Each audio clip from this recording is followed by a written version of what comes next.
Today, we continue our sermon series, The Big Game, because they will not let me use the word Super Bowl, advertising anything. And last week, we said that healthy competition is great. Healthy competition is great. Is in any arena in our life except one, and that is relationships. When Will was younger, every time, well, I can't say younger because he does it now. Every time he's with his cousin Jake, who is about a year younger than him, whenever they're in a competition, Will would always win. He always would. It didn't matter what they were playing, if it was something physical outside, or if it was a video game, or if it was a board game. Will would always win, and every single time Jake would get just so upset. He would work himself in a frenzy and begin to cry and throw a fit and have a total meltdown. And so, as a good dad, I began to watch to see if Will would ease up on him in the battle in the middle of competition. But the bigger fit Jake would throw, the more aggressive Will would be come at him and everything. And so after one such meltdown in our front yard, I took Will aside and tried to be the good dad.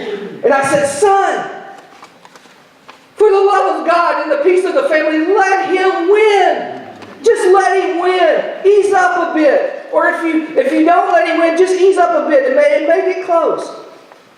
And Will looked at me with those big brown eyes and said, "Dad, don't hate the player, hate the game. Don't hate the player, hate the game." He must have picked it up somewhere. But when it comes to relationships, we're all players. We're all players. But we should not play games in relationships. And when we play games, as we said last week, there's always a loser and there's always a winner. And if we're trying to play games in relationships, we both lose, and what loses is the relationships. And so we've been identifying some of the games we play in relationships so we can just kind of stop playing them.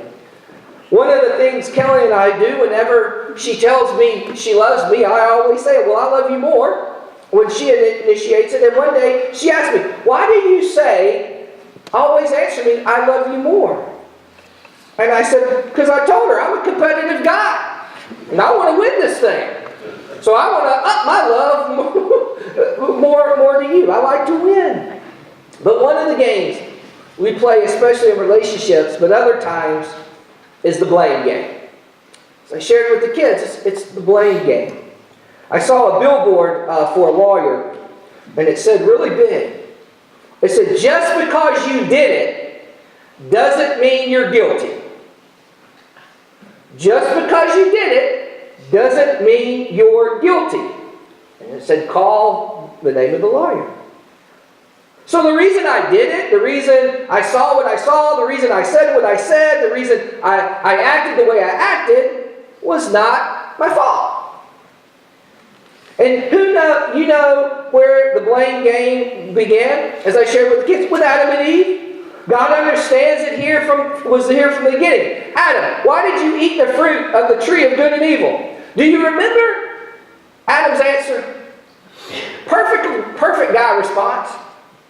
He said, "God, the woman you gave me made me do it." Adam blamed two people at one time. "God, it's your fault because you made this woman and gave her to me. And then it was her fault because she made me eat it." He blamed two people. And then when it came to Eve, well, it was the snake's fault. It wasn't my fault. Children learn this early. You ever ask a kid, "Hey, why are you failing math?" And they always say, "It's the teacher. She don't know anything and she never teaches us anything." Okay. Well, how come 96% of the kids in the class have a passing grade and you have a failing grade? Well, it's not my fault. It's the teacher's fault. And then in adults, we kind of sometimes take it to a different level. We take it into a legal system or a court system. A lady burns her legs on coffee. What does she do? She sues McDonald's. Why? Because they did not warn her that coffee is hot. A man sued Subway for $4 million. You know why?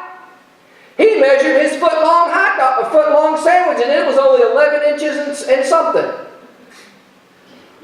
And then, the best, I'm not making this up, I wish I was. Another true one, a guy was arrested for assaulting a man and kicking him in the face on the street. He was arrested for assault. And so he sued Nike. Because he said Nike did not have a warning label on their box of shoes that warned him if you kick someone in the head with Nike shoes, it could cause damage. I'm not making this up. We always blame something else. And we might not take it to that level, but we do this in relationships. We have all have something we did where we say it was someone else's fault. So I want you to think of one unhealthy thing or one thing you did. It can be simple, where you blame someone else.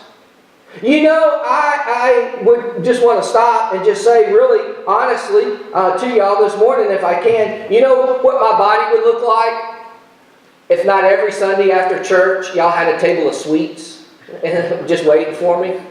You know what I'd look like? I'd be in shape. It's your fault.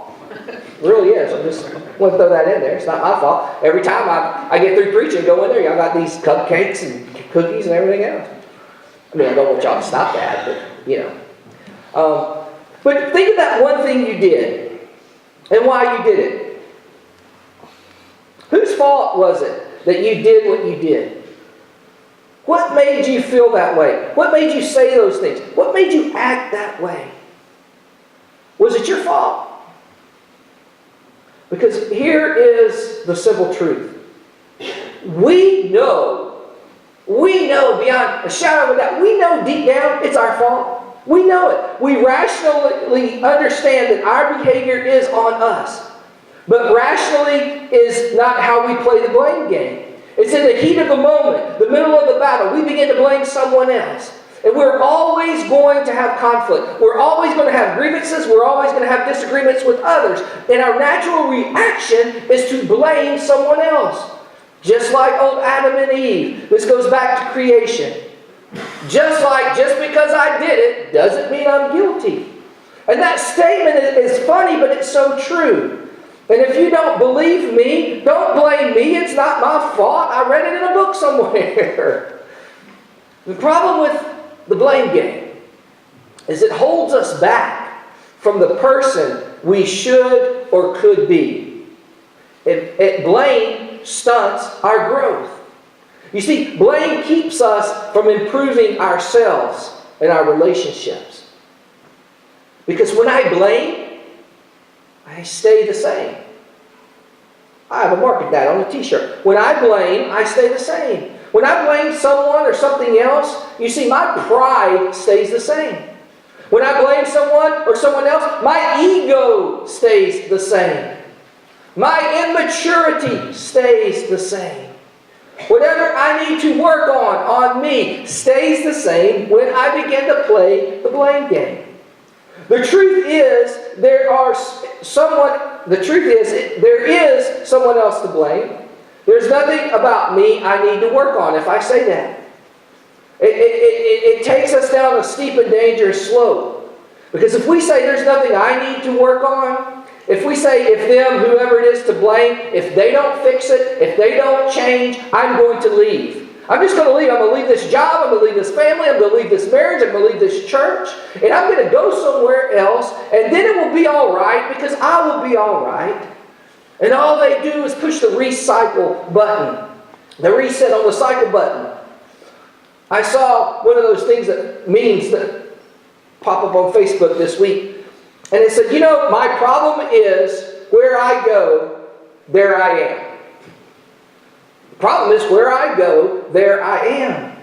Leaving will not fix it. So how do we just stop playing this name game? We live in a world where very bad, no good, horrible, terrible things happen. I'm sure before you got up since the time you got up before you got here, I'm sure if you turned on the radio, TV, anything, read the paper, I bet you read about some very bad, no good, horrible things. We live in a world that happened. We live in a world filled with racism and murder and addictions and injustices and poverty and many more unmentionable things. That's the world we live in. These things have been around since the beginning of time. So it's important that we live in a world filled with all these very bad, no good, horrible things and not allow them to keep us from becoming the person we can be. And not allow those bad, horrible things to keep us from the relationships that we so much need in life. Because isn't it true we all want to be in great relationships? Don't we all want to have a great relationship and being in a great relationship? I have yet to meet a couple during their premarital counseling. I've never met a couple that says, you know what? Our end goal for our marriage, this is what we want. Because I always ask them, what is your end goal for your marriage?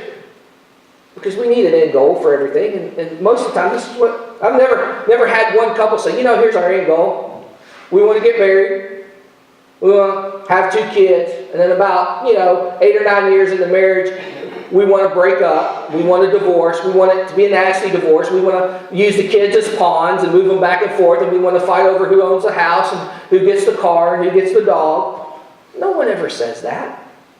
No parent have I ever met says, you know what? My end goal for my children is to raise them up so that we're estranged. And we never talk to them. We never see them. We never see them or our grandchildren. No one ever says that. Or, I've yet to meet anyone that says, my end goal is I want to get out of college, I want to get a job in a workplace, and I want to work 40 to 50 hours a week, and I want to work with people that we argue with all the time, that I can't stand, that I hate, that I just kind of deal with. No one ever says that. But before we move on, I need to point out one little thing, that accountability is not what we're talking about here. Blame and accountability are 2 different things. Please don't get those 2 confused. Blame is our action, and it's about us and our action and our attitudes. And we're saying that it's someone else's fault. Accountability is, I did it, and we're calling people on it. And Paul writes again to the church in Rome about these two groups, the Jews and the Gentiles who are trying to get along. And he lists some things one group was doing, and then the other group was sitting there saying, I told you so. And then kind of Paul turns it back around. And it comes to our first real brief scripture this morning. It's in 2 Romans verse 1. And he says, you therefore have no excuse who pass judgment on someone else. For at whatever point you judge another, you are condemning yourself, because you pass judgment. You who pass judgment do the same things. Paul is saying, I believe, is what my dad kind of used to say. He would say, son, and I'm cleaning up his language, you think your stuff don't stink. Paul's saying, look, don't be judging. Don't be judging, because your stuff stinks just as bad as their stuff. So just stop it. Don't be judging. And he goes on in the 3rd chapter of the church in Colossia, in Colossians 3:13, he says this. Paul says, look, bear with each other and forgive each other. If any of you has a grievance against someone else, forgive as the Lord forgave you. Paul says you got to first bear one another. Paul says, we live in an each other world. You got to carry your own part, and the other person has to carry their part. And have you ever noticed in the apex of an argument? Have you ever noticed in the heat of conflict and disagreement? Have you ever noticed if just one person just stops and calmly and sincerely, those are key words, calmly and sincerely, someone just stops and says, you know what? My bad. my fault. Doesn't the tension in that argument just drop immediately? When someone says, look, man, it was my fault, I'm sorry. If someone says, look, I take responsibility for what I said, for what I did, the way I treated you, doesn't the tension in that situation evade rapidly? And that's what Paul says. Paul says, bear one another. But you know what? You also have to forgive. And doesn't it honestly feel good to forgive someone else? Forgiveness is the most preached about topic in the world, but it's the hardest to do. Forgiveness is hard. It's challenging. It takes tremendous courage. And it's easy to say, but it's incredibly hard to do. But whenever we do it, doesn't it just feel good? Doesn't it feel good? Paul says, look, he tells us to forgive, but not just forgive as God forgave us. Because if you step back for a moment, if anyone has the right to play the blame game, it's God.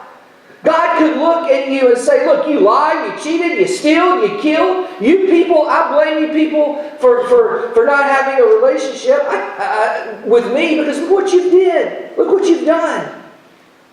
Because God, have done nothing wrong. God could say, look at you people. From the beginning you lied. From the beginning you were never obedient. And from the beginning you blame me for whatever goes wrong in your life. And I'm not going to have a relationship with you people. God could say that. But that's not what God did. Instead, God chose forgiveness. And because of that forgiveness, we have the ability to move forward with our relationship with God and more importantly with each other. So are you forgiving as God forgives you? If you try, you can begin to move forward in all the relationships that you have that are difficult. You can break through when people stop playing the blame game with someone else. You yourself, in the midst of it, can just stop playing the blame game. And I get it. Some of us have been living 20 or more years saying, I am the way that I am, I act the way that I act, I say the things that I say, and you are just going to have to live with me. And most of the people I hear say that, all of them have some type of anger or bitterness or resentment or rage or frustration inside of them as a direct byproduct of something done to them many, many years ago. And if that's you, set yourself free. You are the one that's stuck and not moving forward. Let go of the blame. They might have been at fault 110%. But they are no longer holding you back. It doesn't have to keep you chained for that situation any longer. And I know, I get it. It is so simple for me to get up here and say, but it is so hard to do. It is so easy for me to preach, but so hard to do. But I get it. But if we were to do the hard stuff, can you just imagine? Can you just imagine how all our relationships would change? If we just stopped playing the blame game. What would happen to our relationships if we just stop playing the blame game? What would happen to your marriage if you just stop playing the blame game? What would happen in your workplace if you just stop playing the blame game? What would happen in our country if we just stop playing the blame game? What if we just stopped and said, you know, my bad, I'm going to take responsibility for my own stuff, but I am going to forgive you for yours. I challenge you to observe yourself this week. See if and when you play the blame game. And if you cannot see it in yourself, then ask someone who lives with you and loves you and is close to you. But when they answer you, don't blame them for their answer. That's just their observation. And maybe we can all begin to pray this prayer daily. God, help me to forgive others as you forgive me. God, just help me to forgive others like you forgave me. And that is a game changer and a life changer.